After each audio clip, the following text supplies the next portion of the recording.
Hey guys, what's up? Long time no see. Power Up Boxing here, and yeah, I haven't done a video for a while, but I'm gonna do a video now about the fight that just happened last night. Gennady Golovkin versus David Lemieux, and what a fight! It was action packed. It was a good fight, just like all of Gennady Golovkin's fights are good. I guess the only thing you could say though is it was really one-sided. It was action, but action was just coming from one guy. The other guy just couldn't really do nothing. So it wasn't really back and forth. But it was entertaining because Gennady Golovkin's an offensive fighter. But yeah, it was just, I knew it was going to be a good fight, obviously. It was a guaranteed good fight, especially when you get a guy who has 91% knockout percentage and you get another guy who has 89 knockout percentage. You're going to get a good fight. And obviously, my prediction was, like many people and the odds makers, Gennady Golovkin was going to knock out David Lemieux. And the reason why I picked that, not only because I knew Gennady Golovkin's got crazy power and has knocked out 20 opponents in a row, consecutive knockouts, 20 consecutive knockouts. The guy's got 91 knockout percentage. So obviously that's going to influence you on making a prediction that he's going to get a knockout, but it was because David Lemieux has gotten knocked out before, and he got knocked out by Antonio Rubio. Marco Antonio Rubio, sorry. But he got knocked out, he got TKO'd by Rubio, and Gennady Golovkin knocked him out in 2 rounds, and that was what I think made the odds makers make that decision. To make the odds so lopsided. I forget what the odds were exactly, but they were pretty. He was a heavy underdog. But what intrigued me about the fight is not David Lemieux. That was a while back that he got knocked out. He's won a lot of fights since then, and he's got crazy power. And so that was kind of in my mind, so I thought, yeah, maybe he could hurt Gennady Golovkin, maybe he could hit him cleanly, since Gennady Golovkin is an offensive fighter, and the more offensive you are, the more you are to get hit, and maybe David Lemieux might get a shot in, but that wasn't the case at all. Gennady Golovkin was so focused in the ring, and even before the fight, like during the press conferences, the interviews outside, before the fight, he seemed very focused. He took David Lemieux very seriously because of the power, and you could see it. Even in interviews, he could say, David might actually hit harder than me, and he seemed very focused and the threat in front of him he took very seriously, David Lemieux, and that's why he did so well. Because right from the opening bell, Gennady Golovkin was so focused, and he started using the jab right off the bat. David Lemieux had no answer for that jab, and that's what cost him every round. He was getting hit with every jab. He was eating jabs like it was his breakfast. He had no answer. And so pretty much that was the determining factor. Obviously it was the body shots of Gennady Golovkin that dropped him in one of the rounds. I forget what round it was, but the left hook to the body dropped him. And he got hit with a right hook when he was already on the ground. But I don't blame Gennady Golovkin. I don't think it was intentional. He was just in the heat of the moment. And it was a delayed reaction, so Golovkin didn't really. He was in the what do you call it? in the moment. He had momentum, and he was in the moment of throwing combos, and the left hook hit. It was a delayed reaction when David, what do you call it? He went down he put a knee to the ground because of the pain of the body shot. But as he went down, Gennady Golovkin was in the moment of throwing the right hook, and it hit him right on the chin when he was on the ground. But it wasn't intentionally. Like I said, he was in the heat of the moment. He was in the moment of dishing out an assault on Lemieux. So it was a pretty clean, hard shot though that he took from that right hook on the ground. But that wouldn't even made a difference. He still that wasn't. It didn't really matter. I don't think Lemieux, obviously it probably hurt Lemieux, but I don't think that really, that didn't affect the fight really, him getting hit on the ground. But anyway, yeah, he was just, like I say, it wasn't even the power of Gennady Golovkin, it wasn't even the body shots, it was just the skill in the defense, and obviously the jab was the number one thing. The jab, he used a long, rangy jab, and it's not even a soft jab. He threw he throws a very stiff jab, and it was popping David Lemieux's head back, and it was hitting him almost every time. It was going right through the middle of David Lemieux's guard, and his hair was whiplashing back, and he had just had no answer for the jab. Harold Lemmerman was kind of just, what do you call it, I wouldn't say I guess kind of pissed off, not pissed off, but he was kind of wondering, did David Lemieux even have a game plan? Because it didn't look like he even had a game plan. It looked like he was just winging it, and he was going to rely on his power to beat Gennady Golovkin. And I don't know if that was the case or not, or if he actually trained for different kind of game plans. I don't know. Or maybe they only trained one game plan, and that was to muscle through and charge forward and land his power shots. And if that was his only game plan, then that shows what just happened, right? Maybe he puts too much faith in his power, and that's what happens. He had no plan B. So you could say maybe he did have other plans. Maybe he just couldn't implement it because Gennady Golovkin's plan was just too good. And like the famous saying, I forget who quoted this saying, but I've heard it many times, everyone has a game plan until they get hit.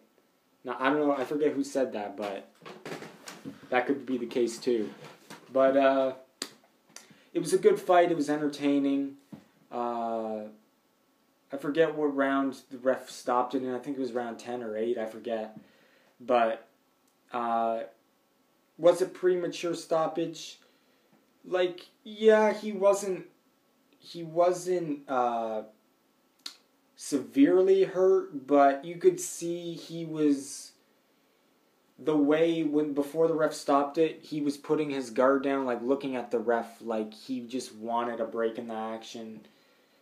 So I don't know, he was taking a lot of punishment throughout the whole fight, and really, obviously, if you gave him more, if you didn't stop it, he probably just would have got beaten up even more and maybe knocked out.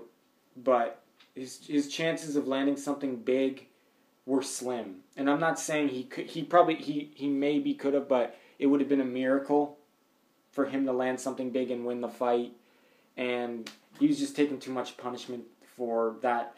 Was it 8 or 10 rounds, whatever he got stopped. I forget the exact round, but he was taking way too much punishment, and he had no answer. So, just the thing that impressed me about Gennady Golovkin is just not his offense in this fight.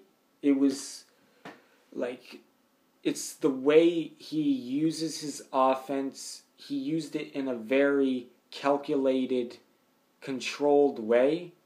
So he knew when to get aggressive and when to just use the jab. And like I said, he was aggressive and offensive, but at the same time he was he was defensive. Because a lot of fighters, when they get offensive, their defense goes out the window kind of thing. Or not out the window, but their defense, it's not as good. But that's understandable. When you're more offensive and you throw more punches, you're going to be open to more punches. But that's what impressed me about Gennady Golovkin and his performance is that when he was offensive, he was still, it seemed like he was always out of range for himself to get hit. Like, he would throw the jab and he seemed like he was just always out of range, and it seemed like he couldn't be touched. Like, David Lemieux cannot touch him. Even when Gennady Golovkin would like start throwing hooks and get inside and get aggressive, Lemieux would just get overwhelmed and he could not land a clean punch on Gennady Golovkin. I think he landed a couple punches, but they were very few in between the whole fight, very inconsistent. He didn't win a round, and so that's what impressed me about Gennady Golovkin the most in this fight is the way he used his offense. It was a controlled, calculated manner. Like he knew when to get aggressive. He knew when to just throw the jab, and the jab was a killer. That's what set up everything else, the body punching. And when he did get aggressive, Lemieux couldn't throw back because he was just getting overwhelmed.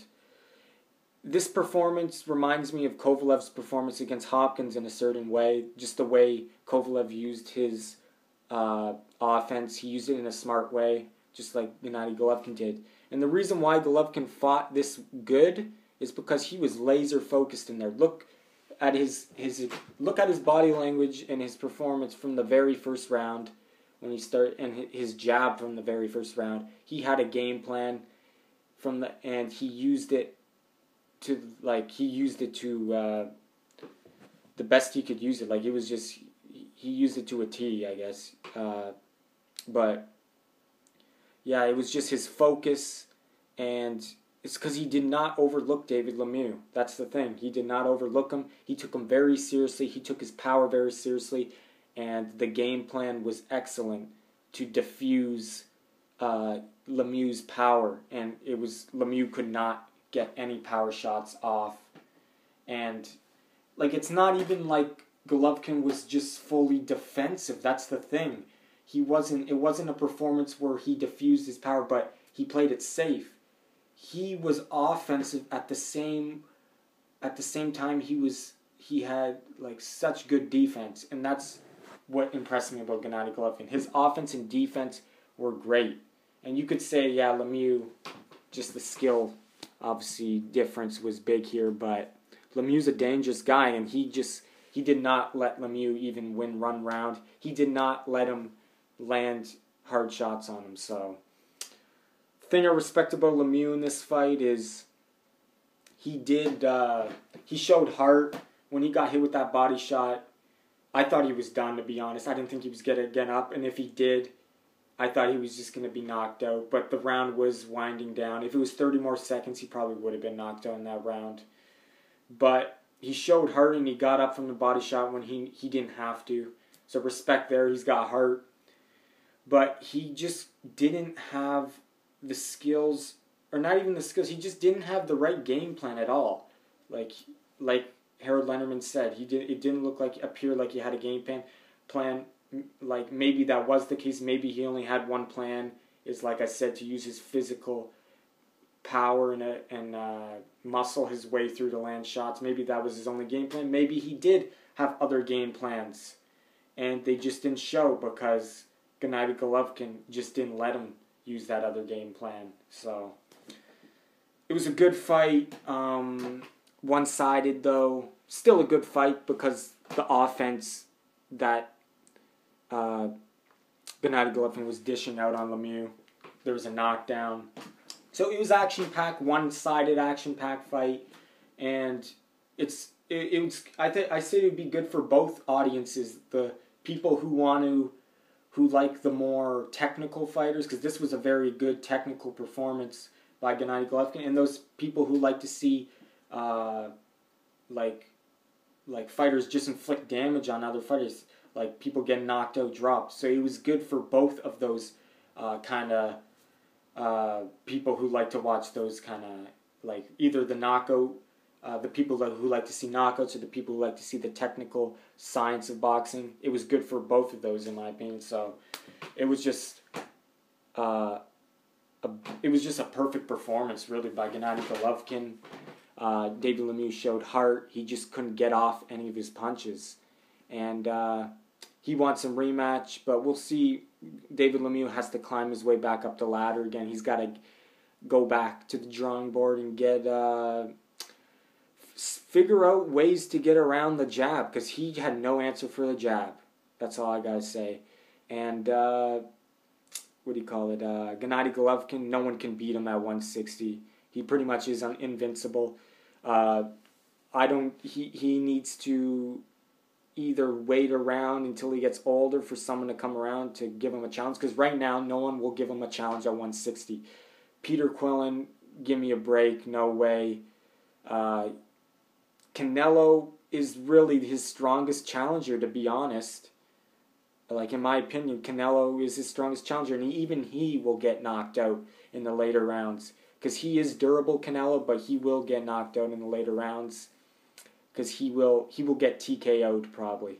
But Canelo is probably the strongest guy, I would say. But saying that, I think Cotto has a good chance of beating Canelo, but stylistically, I think Canelo would do a bit better maybe against Golovkin. Just because, not because the skills, because I think Cotto has better skills than Canelo, but just because Canelo, I think, is more durable and could take more punishment and maybe dish out some more punishment than Cotto could. But Cotto's got more skills and could have some good rounds against Gennady Golovkin. But when he gets hit by Golovkin, I think he will falter before Canelo does. So, in my opinion, the Canelo-Cotto winner is the only possibility, really, for Golovkin. But, really, they don't have a chance, in my opinion, to beat Golovkin. I think there needs to be a catch weight at 164 if Andre Ward can make that, because, like, if Golovkin goes up to 168, I think that's too big for him. But like I said, if he actually does do that and he challenges Andre Ward at 168, and he beats Andre Ward at 168, that will definitely, he will start becoming a conversation and being one of the best ever if he does that kind of stuff. But because right now, he's kind of running out of time now. He's getting older. Gennady Golovkin, he's mid-30s or something, near mid-30s. What is it, like 30, what is he, 32 or 34? I forget, something like that. But anyway, he's getting older, but he's still a fresh, though. But anyway, no one can challenge him at 160. Maybe throw Laura at him, but no one stands a chance against Gennady Golovkin at 160. But the best challengers out there would be the winner of Cotto Canelo. That would be probably the best fight for him. But there really is no one out there that can beat him at 160. He's just too good. He's too strong. And he has to, I would say, yeah, like I said, catch weight versus Andre Ward. But if not, then yeah, like I really don't know who's out there for him to fight, really, beside the guy is just too good, in my opinion. But like I said, who do you want him to fight at 160? For my opinion, the winner of Cotto Canelo, that's the number one guy I want to see face Gennady Golovkin. Irislandi Laura, maybe Peter Quillen if he wants to step up and stop being soft. But none of these guys stand a chance, in my opinion. The best chance is the winner of... His best competition is the winner of Cotto Canelo. That is my opinion. And if he moves up to 168, definitely there will be a lot more challenges. And he definitely has... He has the skills and the power to beat Andre Ward. But a catch weight would probably be better though, at 164. But anyway, we'll see. It was a good fight. Let me know what you think about the fight. Thanks for watching. Power Up Boxing, powering down.